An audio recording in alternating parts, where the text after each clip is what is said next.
So the US needs 4 million homes just to keep pace with demand. What does that mean for you? What does that mean for the housing market? Well, let's find out.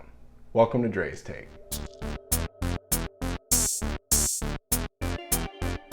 Okay, so a new article comes out this week. The US needs 4 million homes just to keep pace. It goes on to say that buyer demand remains high because so many people were living with parents or in multi-generational situations during the pandemic. But as that's loosened, people are ready to get out on their own and there's just not enough homes for them. In other words, demand still far outpaces supply, despite affordability issues.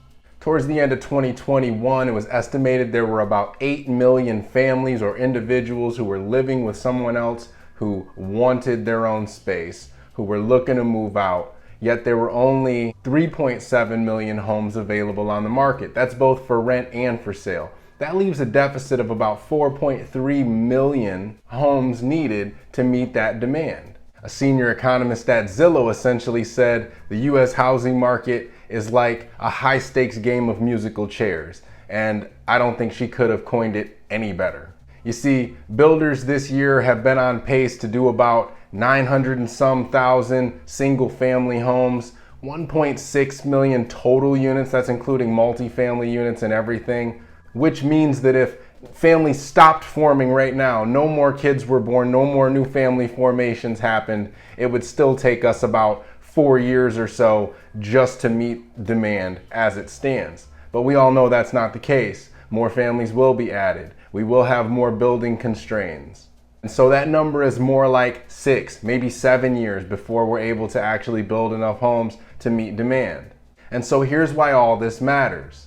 As the nation is going through a turbulent time financially, we're staring down the barrel of a recession, etc., people are thinking, oh my gosh, housing is going to fall apart. And that's because we've got a bad taste in our mouth from the last recession that was housing induced, and we've seen the bottom fall out in the housing market. But the truth of the matter is, that's actually quite rare. Housing usually is not affected or very minimally affected by recessions. Here's a chart to show that. And so just because recessions loom overhead or the specter of recession looms overhead, that does not necessarily mean that housing is going to tank. Now in 2006, the primary issue was we had way too much inventory. Here's a chart showing the difference between inventory then versus inventory now.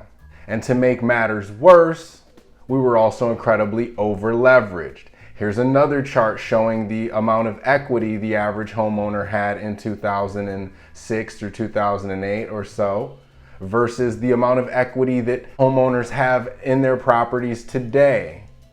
Now the combination of being oversupplied and over-leveraged and a plethora of crummy mortgages existing in the marketplace was the catalyst for the catastrophic housing collapse in 2008. None of that exists anymore. You've got way too little inventory. You've got homeowners who have an incredible amount of equity in their homes.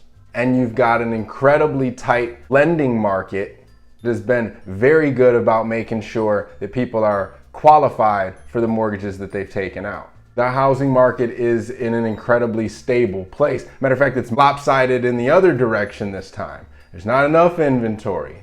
Home sellers are going to continue to have the advantage for the foreseeable future. We're talking the better part of a decade here. So I just wanted to stop in and clear up some of the confusion, or at least make some sense of what we're talking about when we're talking about the inventory situation, why prices aren't falling through the floor, and why it's going to be tough for buyers who want to sit around and wait for the market to collapse again before buying. It's just simply not going to happen. You're going to shoot yourself in the foot. Don't do it. Call Dre.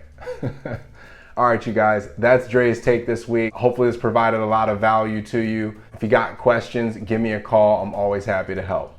All right, y'all, take care.